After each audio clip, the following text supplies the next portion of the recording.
Já estamos de volta. O nosso tema de hoje do Ação Nacional é a segurança pública no Brasil. E eu converso com o juiz de direito, doutor André Fernandes, e também com o cientista político da Unicamp, Paulo de Tarso Silva Santos. Nós falamos aí ao longo do programa, vimos até na reportagem também, a questão do aumento de homicídios e o aumento do número de mortes, de homicídios de mulheres. E aí eu queria perguntar para vocês, as mulheres que são vítimas de assassinatos, a maioria delas, esses assassinatos são cometidos pelo parceiro, por pessoas muito próximas da família. Essa questão de violência doméstica entra no problema de segurança pública também? Doutor André? Bom, de fato, faz parte do problema, porque se isso fosse pontual ou residual ou ainda um problema acantonado, não exigiria uma demanda pública de segurança. Mas a partir do momento que os números nos encaminham dentro, claro, desse contexto maior de homicídios, né, na casa dos 60 mil por ano, né, então é praticamente impossível ignorar esse problema. Somado ao fato também de que, ultimamente, pelo menos nos últimos 10 anos, o sistema de justiça ele já tem, pelo menos, se aparelhado para recepcionar esse problema, considerando a situação empírica, né, de violência doméstica, procurando dar soluções que até então a legislação não nos dava com muita facilidade. Então, existe o plantão judiciário, a Lei Maria da Penha, o sistema de justiça em relação ao tratamento e à proteção das testemunhas dessas vítimas, né, no fundo dessa iniquidade, né, patológica, que é a agressão, né, e quando não é homicídio, né, do homem contra a mulher. Então, todo esse contexto, evidentemente, ele nos leva a inserir a violência doméstica. Evidente que a violência doméstica também tem outros fatores que agregam ao problema maior, que vão desde a educação, que vão à questão da formação, a questão cultural, e que, de certa maneira, eles são basicamente a causa principal em que os fenômenos, as outras estruturantes, elas potencializam o que está lá como uma espécie de semente, vamos dizer assim, né? Então, a questão da violência doméstica é uma questão que, na minha opinião, passa não só por políticas públicas, mas passa também, foi o que eu discuti recentemente em um programa aqui sobre feminicídio, né? Sobre a questão da educação da afetividade sexual dos homens, sobretudo, né? O homem precisa ser educado para ver a mulher como um ser igual a ele.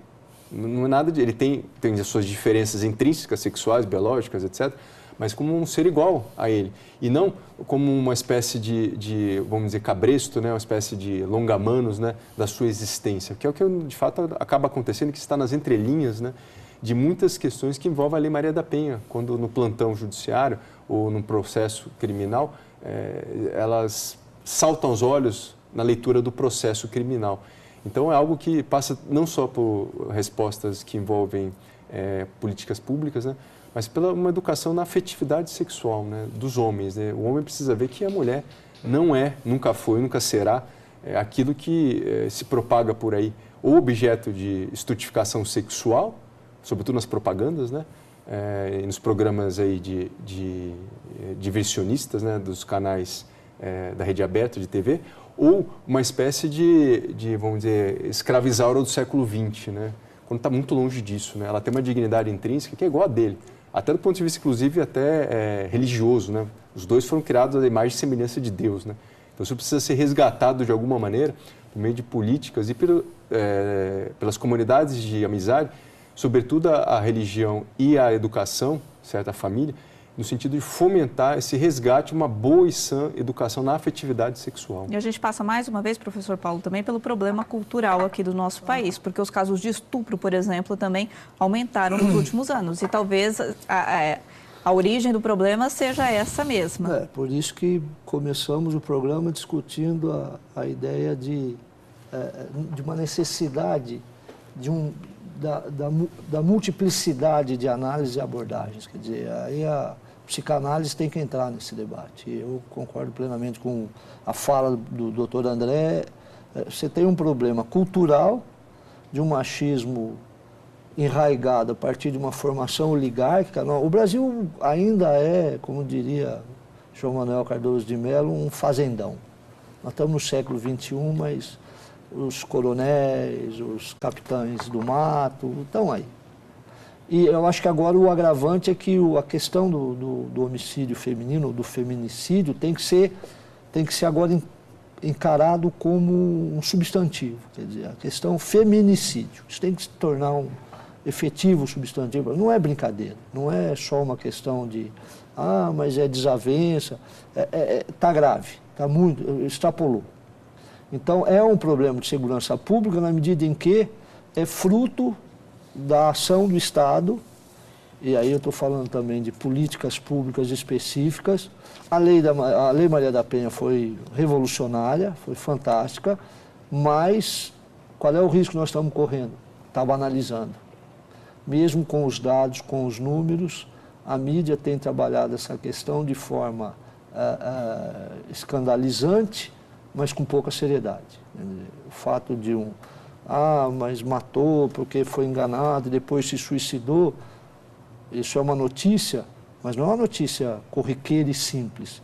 Eu tenho um problema social, cultural para resolver aí, né? E para citar nada menos do que Papa Francisco, que está muito preocupado com essa questão. Verdade. Né? Tem dado várias declarações sobre o aumento da violência, a violência contra a mulher. Então, é um problema de segurança pública na medida em que extrapolou e não é mais algo corriqueiro para ser tratado só como mais uma notícia ou mais uma manchete. Se a gente puder resumir todo esse problema do feminicídio, dos homicídios, da questão da segurança no nosso país, a educação seria o começo de tudo? Rapidamente? Sem dúvida, né? Foi o que eu pontei várias vezes, né? Educação no seio familiar, né? Que vem desde a tenridade, né? Passando no seio familiar, como eu disse há pouco, passando pela educação propriamente dita formal, né? Na escola, né?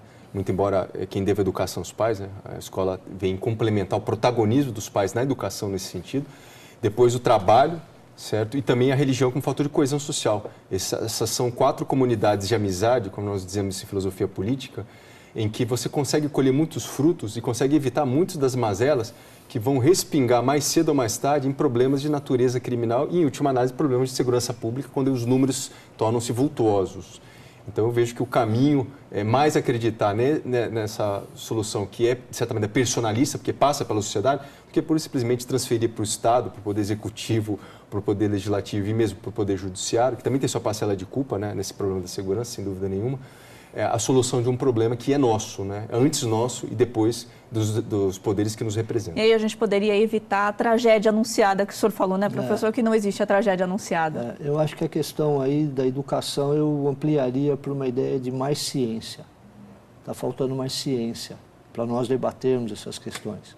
Porque a educação é essa expressão e, de certa forma, causa angústia quando a gente vê algumas iniciativas do tipo que reduzem, por exemplo, ou extinguem do currículo formal filosofia. E que aí a gente poderia sociologia. discutir tudo isso também, né? Como é que eu vou educar essa família, essa sociedade, esse grupo social, se ele não consegue ter a percepção de quem é o outro, qual é a sua origem, de onde ele veio, por que ele não é diferente, por que ele tem que ser tratado como igual, por que a condição biológica não pode ser um elemento definidor de quem pode ou não pode morrer. E aí a gente poderia fazer um programa sobre educação também, né? Doutor André Fernandes, professor Paulo de Tarso Silva Santos, muito obrigada pela participação na Ação Nacional. Espero vocês de volta aqui. Agradeço mais uma vez. Boa noite. Boa noite. Agradeço mais uma vez também. Sempre que possível, estaremos aí. Obrigada. Obrigada a todos vocês que acompanharam a gente. Quinta-feira que vem o Ação Nacional está de volta. Até lá.